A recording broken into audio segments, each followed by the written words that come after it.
에, 우리 영상으로 함께 새벽 예배 드리는 제들도 주 안에서 사랑하고 축복합니다. 큰 은혜 받으시기 바랍니다. 어제 새벽에 우리는 가나안 여인의 큰 믿음에 대해서 말씀을 나눴습니다. 믿음은 큰 믿음도 있고 작은 믿음도 있다. 그 기준이 뭐냐? 그 믿음의 순도가 있다는 거예요. 순도가. 이 여인은 순도 100%의 믿음이었습니다. 예수님을 내 생명의 주님으로 이 분의 믿음이 그 22절에 그의 기도에 있다고 그랬죠. 주 다윗의 자손이여 나를 불쌍히 여기소서 내 딸이 흉악하게 귀신 들렸나이다. 이 기도문이 이 기도가 기가 막힌 정말 예수님이 큰 믿음이다 라고 말할 정도로 이 말씀이 있습니다. 예수님을 절대 주권자로 믿고 주님의 손 안에 내가 죽고 사는 것이 있다는 것을 믿고 그 절대 주권자 앞에서 자기를 철저하게 부인하고 오직 예수님만 100% 의지하는 다른 대안이 없는 플랜 B가 없는 그냥 오직 주님만 의지하는 이 큰 믿음을 주님이 칭찬하시고 흉악한 귀신에 들린 딸을 시공을 초월해서 치료해 주셨습니다. 자, 이제 우리가 이 사건을 통해서 한 가지 더 깨닫게 된 은혜는 하나님은 꼭 우리의 믿음을 테스트해 보시고 기도에 응답하신다는 거예요. 기적을 베풀어 주신다는 거예요. 반드시 하나님의 역사에는 우리를 테스트해 본다는 거예요. 믿음을. 자, 그것은 이 믿음이 가짜인지 진짜인지 그 믿음을 달아보시는 것입니다. 우리가 금방에 가서 금을 팔려고 그러면 금을 주인이 테스트해 본다고 이게 14K인지 아주 24K 순금인지를 테스트해 보고 가격을 매겨주는 것처럼 주님은 기도 응답을 하기 전에 반드시 우리 믿음을 테스트해 보십니다. 그리고 테스트에 통과가 되면 그 믿음의 순도만큼 분량만큼 기적을 베풀어 주시고 역사를 하신다는 거예요. 왜 그러실까? 왜 그러실까? 하나님의 모든 기적의 역사는 다 하나님이 테스트라 보신다. 그리고 은혜를 베풀어 주시는 거예요. 왜 그럴까요? 자, 우리 히브리서 11장 1절에 보면 믿음을 이렇게 설명하고 있습니다. 믿음은 바라는 것들의 실상이요 보이지 않는 것들의 증거니 그랬어요. 믿음은 바라는 것의 실상이다 이렇게 말했어요. 이때 실상이란 말이 헬라어로 히포스타시스라고 하는 단어입니다. 여러 가지 뜻이 있는데 어떤 것의 기초, 어떤 것의 기반 뭐 이런 뜻을 갖고 있어요. 그러니까 믿음은 우리가 바라는 것을 받을 수 있는 어떤 기초, 기반, 어떤 받침대와 같다 이런 뜻이에요.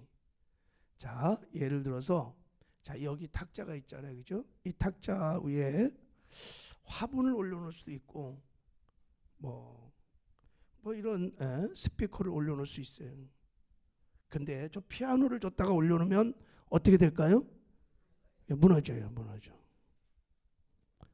자, 마치 믿음은 그런 거예요. 저런 탁자와 같은 받침대다 이런 뜻이에요. 받침대다. 하나님, 저런 탁자와 같은 믿음을 가지고 하나님 TV를 주세요. 그러면 하나님이 TV를 줄 거라고 올려놓도 됐으니까. 스피커를 주세요. 올려도 될 거라고. 근데 만약에 피아노를 주세요 하고 저 탁자를 가지고 구한다면 하나님이 테스트를 해보는 거예요. 과연 저 피아노가 저기 올라갈 수 있을까? 저 믿음의 분량이 네가 구하는 것을 담아낼 수 있을까? 테스트를 해보시는 거예요.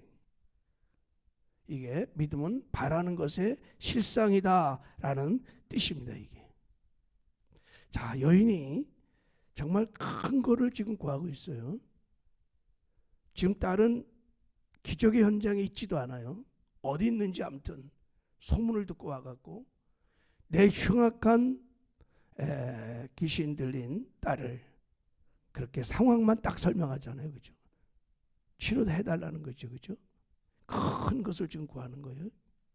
그때 예수님께서 그 기적을 베풀어 주시면서 저 믿음이 순도가 어떻게 되는지 테스트를 해보시는 거예요.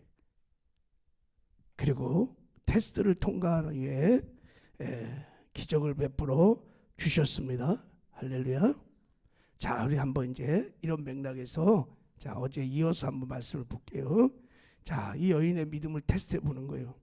내가 은혜를 받을 만한 그릇이 준비됐는지, 저 받침대가 믿음이 견고한지를 주님이 다뤄보시는 것입니다. 자, 이제 우리 22절을 자 23절을 한번 읽겠습니다. 시작.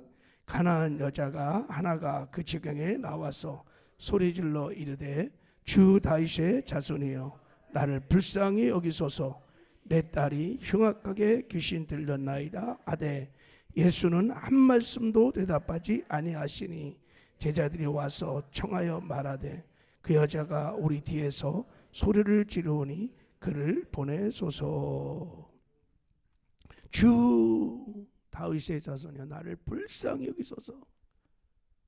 나의 딸이 흉악하게 귀신 들렸나이다 하고 막 기도를 하는데 예수님께서 한 말씀도 대답하지 아니하셨다. 예수님이 다 하셨습니다. 그리고 나를 지금 큐리오스, 생명의 주인으로 고백했어요.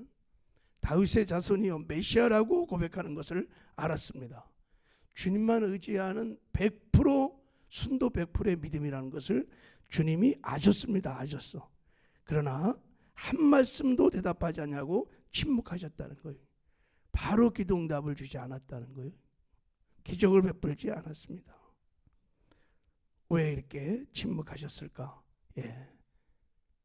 다뤄보는 거예요. 이게 진짜인지 가짜인지 14K인지 24K 순금 믿음인지를 달아보는 것입니다. 여러분 우리도 막 주여 주여 하고 막 기도를 합니다. 기도를 하는데 바로 하나님이 그냥 오케이 하고 응답하면 얼마나 좋겠어요. 그죠? 근데 아무리 부르시셔도 대답이 없어, 침묵이 없어. 그러면 보통 사람들은 낙심하고 절망합니다. 기도해도 소용이 없네, 응답이 없네, 막 심하게 하나님 나를 사랑하지 않는 것 같아. 그리고 하나님이 나에겐 별로 관심이 없는 것 같아. 그리고 기도의 즐거움을 다 잃어버립니다. 그리고 기도를 포기합니다.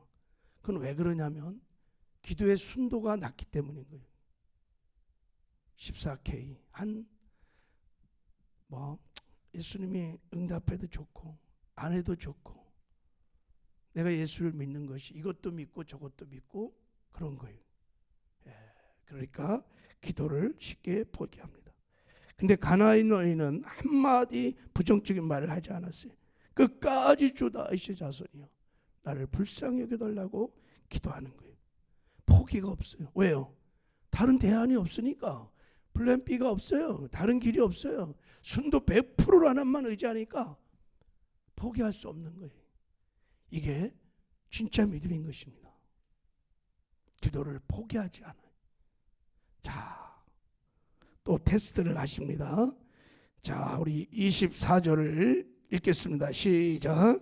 예수께서 대답하여 이르시되 나는 이스라엘 집에 잃어버린 양 외에는 다른 데로 보내심을 받지 아니하였다니. 25절도 여자가 와서 예수께 절하며 이르되 주여 저를 도우소서. 그래서 여자가 막 주 다윗의 자손이여 나를 불쌍히 여달라고 막 고쳐달라고 우리 딸을 막 그러니까 자 사람들이 제자들이 주님 이 여자가 막 소리를 박박 지르면서 난리법석을 떱니다. 빨리 쫓아내십시오. 막 이렇게 말했어요.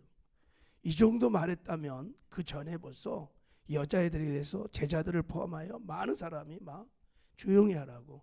그 네 딸은 저주받아서 그래, 죄 때문에 그래, 고칠 수 있는 병이 아니야 하고 막 사람들이 핍박을 막 했을 거예요. 그럼에도 불구하고 끝까지 막 기도를 하는 거예요. 그럴 때 예수님께서 말씀하신 거예요. 나는 이스라엘 집에 잃어버린 양 외에는 다른 데로 보내심을 받지 아니하였다. 무슨 말입니까? 너는 이방 여자다 이거예요. 드론과 시돈이 이방 땅이라고 그랬죠, 그죠? 하나님께 버림받은 가나안 족속이다. 너 같은 것에 나는 관심이 없다 이러는 거예요. 그러니 가라, 가라.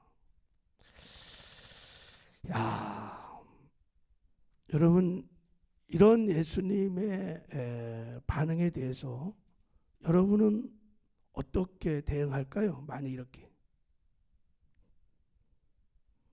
거의 다 아마 시험 들 겁니다. 거의 다 시험 들.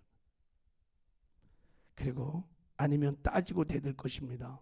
아니 가나안 족속이라고 조상과 나 무슨 상관이 있다고, 당신이 메시아라고, 사랑의 하나님이라고 원망 불평 막 악한 말을 막 쏟아낼 것입니다.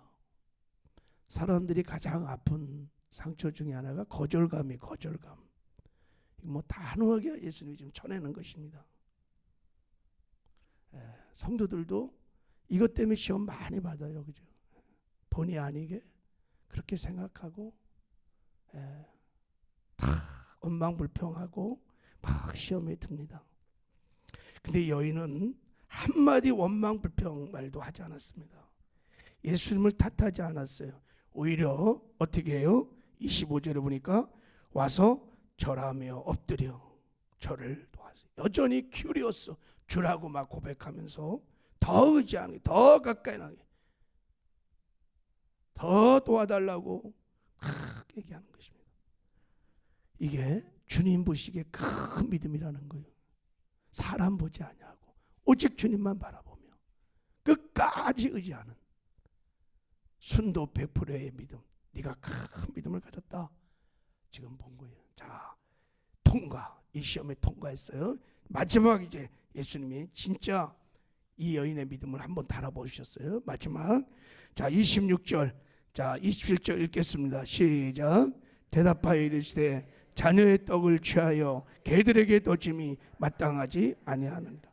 여자가 이르되 주여 올소이다마는 개들도 제 주인의 상에서 떨어지는 부스러기를 먹나이다. 야, 이건 정말 치욕적인 말입니다, 여러분. 그 여인의 남아있어 한 가지 마지막 자존심까지 그냥 깡그리 짓밟아 버리는 시험이었어요. 야, 자녀의 떡을 취하여 개들에게 던짐이 마땅하지 않다. 그게 무슨 말이에요? 너는 개다 이런 뜻이에요. 너는 개다 이거예요. 여러분 당시 상황을 우리가 좀 이해할 필요가 있는데 유대인들은 이방인들을 개같이 취급했습니다.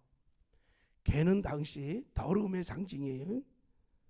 음란함의 상징입니다. 개는요 자기가 토한 것을 먹는, 개는 토한 것을 먹어요.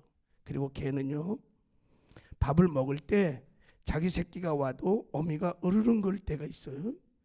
어떤 짐승도 자기가 낳은 어미하고는 교배하지 않지만 개는 합니다.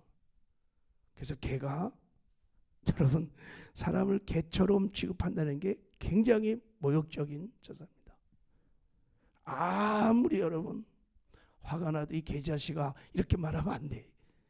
굉장히 그냥 강아지라고 불러요. 그냥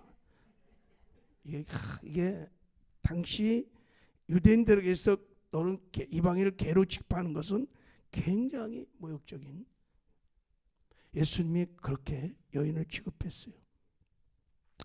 너 이래도 정말 믿겠냐 이런 뜻이에요. 너는 하나님의 은혜를 받을 짝이 전혀 없는 자야. 그래도 믿겠느냐 그러지. 보통 사람 같으면 그래 한번 너 오늘 한번 나를 개처럼 취급해서 개맛 좀 볼래? 그리고 그냥 막 별짓을 다 했을 거예요. 미움, 분노 막 난리 법석들. 성도들도 목회하면 무서워요. 시험 들면요. 막 애들잖아요, 그죠? 근데요, 이 여인은 어떻게 하냐면 주여 주여 올소이다. 이 무슨 말이에요? 나는 좋습니다. 주님은 언제나 선하십니다. 언제나 옳습니다. 저를 그렇게 바라보는 것도 옳습니다. 끝까지 의지하면서 뭐라고 그러냐면 부스러기도 줬사오니, 부스러기 은혜로 달라는 거예요. 이 고백은 예수님에 대한 절대 의존을 말하고 있는 거예요. 예수님이 주시는 부스러기 조각 그 한 조각 은혜라면 내 딸이 치유될 수 있다는 거예요. 한 조각 부스러기 같은 은혜라면 기적이 일어난다는 거예요. 야, 손에 탁 옷자락만 만져도 치유가 될 수 있다는 그 어떤 여인의 믿음처럼 이 여인도 예수님의 부스러기 같은 한 토막에 작은 은혜만 주신다면 내 딸이 치유될 수 있습니다. 주님에 대한 절대 신뢰, 의존, 순도 100%를 말하는 거예요. 그러니까 예수님이 자 이렇게 말했습니다. 자, 우리 다시 한번 자 예수님이 말씀하신 마지막 말씀을 한번 읽어보실래요? 28절. 자, 시작. 이에 예수께서 대답하여 이르시되 여자여 내 믿음이 크도다. 내 소원대로 되리라 하시니 그때로부터 그의 딸이 나으니라. 여자여, 퀸의 최고의 존칭을 썼어요. 오 여인이여. 예수님이 존귀하게 여긴. 그리고 내 믿음이 크도다. 크도다. 내 손대로 되라. 크다. 이게 메가스피스토스라는 메가톤급 믿음이구나. 이야. 오직 주님만 의지하고 주님만 신뢰하는 순도 100%의 믿음을 보시고 바로 그 말을 들으시고 시공을 초월해서 그냥 그때 흉악한 귀신된 딸이 그 어둠의 결박으로부터 풀어지고 치유되고 구원받는 놀라운 역사가 일어난 것입니다. 할렐루야. 여러분이 가나안의 여인의 믿음이 저와 여러분의 믿음이 되길 바랍니다. 우리의 믿음이 순도 여러분 100%의 정말 절대 의존, 절대 의지. 할렐루야. 그래서 믿음의 역사가 우리 삶 속에 일어나는 은혜가 있기를 주님의 이름으로 축복합니다. 하나님 아버지, 우리의 믿음 없음을 불쌍히 여겨